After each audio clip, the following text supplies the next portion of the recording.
ఈ యొక్క ఇంటి నివారణలో హోమ్ రెమెడీస్లో ఈరోజు అద్భుతమైన ఒక విషయం తెలుసుకుందాం. అదేంటంటే ఈ ఎపిలెప్సీ అంటే మూర్ఛ వ్యాధి. మనందరికి తెలుసు మూర్ఛ వ్యాధి అనేది ఎంతో మంది బాధపడుతున్నారు. ఈ రోజుల్లో చాలా మంది బాధపడుతున్నారు. చెప్పాలంటే చిన్న పిల్లల దగ్గర నుంచి కూడా ఈ మూర్ఛ వ్యాధి వస్తూ ఉంది. దానికి కారణం ఏంటంటే వాళ్ళ నర్వ్స్ వీక్నెస్, అంటే బ్రెయిన్లో ఉన్నటువంటి నర్వ్స్ ఉంటాయి కదా, ఆ నర్వ్స్ వీక్నెస్ వలన ఇది జరుగుతూ ఉంది. తర్వాత బ్రెయిన్లో ఆ నర్వ్స్లో కూడా అంటే ఈ రక్తనాళాల్లో కొన్ని క్లాట్స్, అంటే కొన్ని కొన్ని క్లాట్స్ వస్తాయి, బ్లడ్ క్లాట్స్. అలా రావడం వల్ల కూడా ఇలాంటివన్నీ జరుగుతూ ఉంటాయి సర్వసాధారణంగా. అయితే ఇవి ఎందుకు వస్తాయి, వీటికి ఎలాంటి మన యొక్క సహజమైనటువంటి జీవనశైలి మార్చుకోవాలి, వీటికి ఎలాంటి ఇంట్లో నివారణలు ఉంటాయి అనేది మనం చూడడానికి ప్రయత్నం చేద్దాం. తర్వాత ఒక ముద్ర కూడా తెలుసుకుందాం దీనికి. ఓకే, ఇప్పుడు ఒకటి ఏంటంటే దీనికి వచ్చేటువంటి కొన్ని కారణాలు ఉన్నాయి. సో కొన్ని ఏంటంటే మనకు అజీర్ణం అవ్వడం, సో అంటే వీక్నెస్. తర్వాత అంటే ఇది ఎలాంటి విషయాల్లో వస్తుంది అంటే దీనికి వచ్చినప్పుడు ఎలాంటి లక్షణాలు ఉంటాయి, అదొకటి. తర్వాత ఎలాంటి రీజన్స్ వల్ల, ఎలాంటి కారణాల వల్ల వస్తాయి తెలుసుకుంటే చూడండి. అప్పుడప్పుడు ఫీవర్ వస్తూ ఉండడము, అంటే ఇంకోటి ఎక్కువగా ఈ బైల్, అంటే మన లోపల యాసిడిక్ ఫుడ్స్ ఉంటాయి చూడండి, అలాంటివి. ఫర్ ఎగ్జాంపుల్ ఈ టొబాకో, ఇప్పుడు ఎవరైనా టొబాకో అలవాటు ఉన్న వాళ్ళు, తర్వాత ఈ ఫ్రైడ్ ఫుడ్స్, ఎక్కువగా వేపుడు చేసిన ఫుడ్స్ తింటూ ఉంటారు చూడండి. తర్వాత ఎక్కువగా సాఫ్ట్ డ్రింక్స్, అంటే ఈ మన యొక్క కూల్ డ్రింక్స్ తాగుతూ ఉంటారు చూడండి, అలాంటి వాళ్ళకి, స్మోకింగ్ చేసే వాళ్ళకి, ఆల్కహాల్ డ్రింకింగ్ చేసే వాళ్ళకి. తర్వాత ఎక్కువగా నిద్రపోవడం కూడా మంచిది కాదు. తర్వాత సరైన సమయంలో ఆహారం తినకపోవడం, అది కూడా ఒక ఎఫెక్ట్ అవుతుంది. అంటే ఇట్లా ఈ కారణాలు అన్నిటి వల్ల ఈ కారణం అని చెప్పనీకి రాదు, ఎన్నో కారణాలు ఉండొచ్చు. మనం అనుకున్న కారణాల కంటే ఇంకా వేరే కారణాలు కూడా ఉండొచ్చు.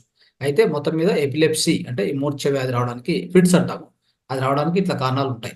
ఇంకోటి, ఈ తలకు దెబ్బ తగులుతుంది కొంతమందికి. దెబ్బ తగలడం కూడా దానివల్ల కూడా వచ్చేటువంటి అవకాశం ఎక్కువగా ఉంటుంది అనమాట. సో ఈ విధంగా ఇలాంటి కొన్ని కారణాలు ఉన్నాయి. ఆల్కహాల్ అయితేనేమి, టొబాకో అయితేనేమి, తర్వాత ఎక్కువగా ఫ్రైడ్ ఫుడ్ తినడం అయితేనేమి, ఆన్ టైంలో తినకపోవడము, సో ఇలాంటివి. సో ఏవైనా కానీ అసహజంగా చేసేటువంటి ఈ యొక్క అసహజమైనటువంటి అలవాట్ల వల్ల మనకు వచ్చే అవకాశం ఉంది. వచ్చిందంటే మనం దీన్ని దృష్టిలో పెట్టుకొని ఏమేమి చేస్తే మనం దీన్ని పరిష్కారం చేసుకోవచ్చో చూడాలి. అది సహజ సూత్రాలు ఏముంటాయంటే, ఖచ్చితంగా ప్రతిరోజు కూడా ఈ మూర్ఛ వ్యాధి ఉన్నటువంటి వ్యక్తులు తలస్నానం చల్లనీటితో చేయాలి.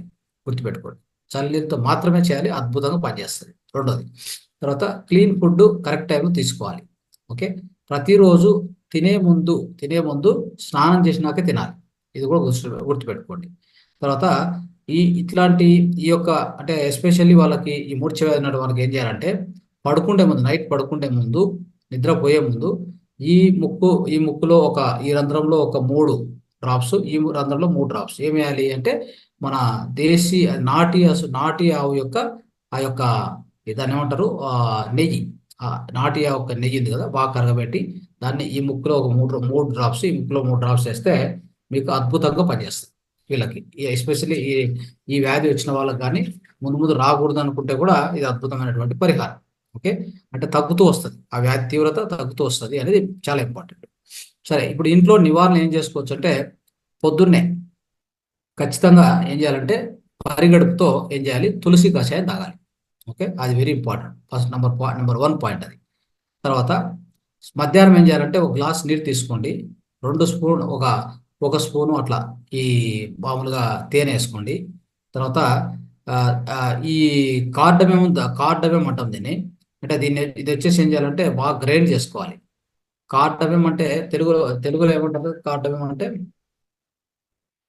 అనేది ఒకసారి చూడండి తెలుగులో ఏమంటారు. సో అది వచ్చేసి ఏం చేయాలంటే బాగా పగలగొట్టి గ్రైండ్ చేసి, ఆ పౌడరు ఈ 1 స్పూన్ దాల్చిన చెక్కన సార్ ఉండొచ్చు, కార్డమేం ఉంటుంది దాన్ని. ఓకే, దాని పౌడరు కావాలి, పౌడర్ చేసుకోవాలి, బాగా గ్రైండ్ చేసుకోవాలి. 1 స్పూన్ వచ్చేసి తేనె, 1 గ్లాస్ నీళ్లు, ఇవన్నీ మిక్స్ చేసుకోండి. ఖచ్చితంగా మధ్యాహ్నము ఏం చేయాలి, ఆ మీల్స్ తినే ముందు తాగాలి. ఇది అద్భుతంగా పనిచేస్తుంది నాకు.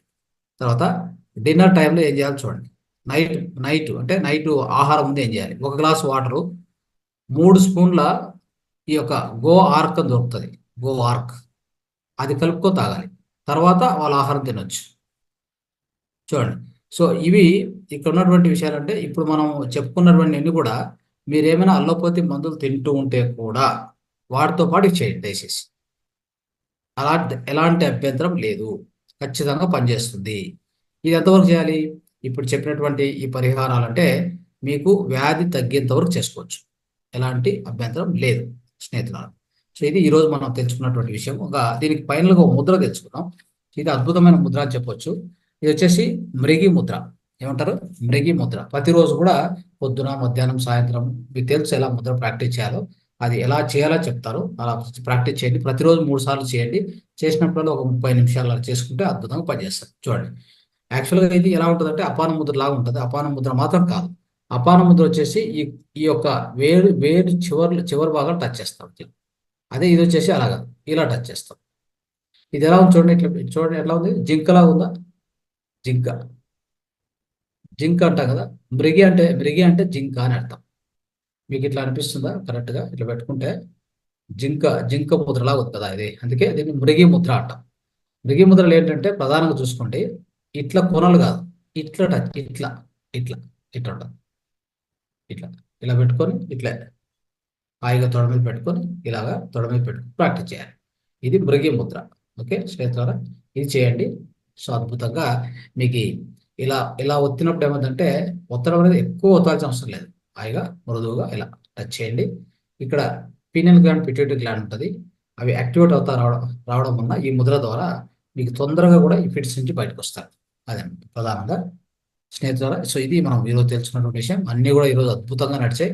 సో ధ్యానం తర్వాత అద్భుతమైన జ్ఞానము, కర్మ విపాకము, కర్మ ప్రక్షాళన, అద్భుతంగా జ్ఞానం అందుకున్నాం. తర్వాత సమగ్ర జీవన సూత్రాలు, తర్వాత ఇంటికి పోవాలి.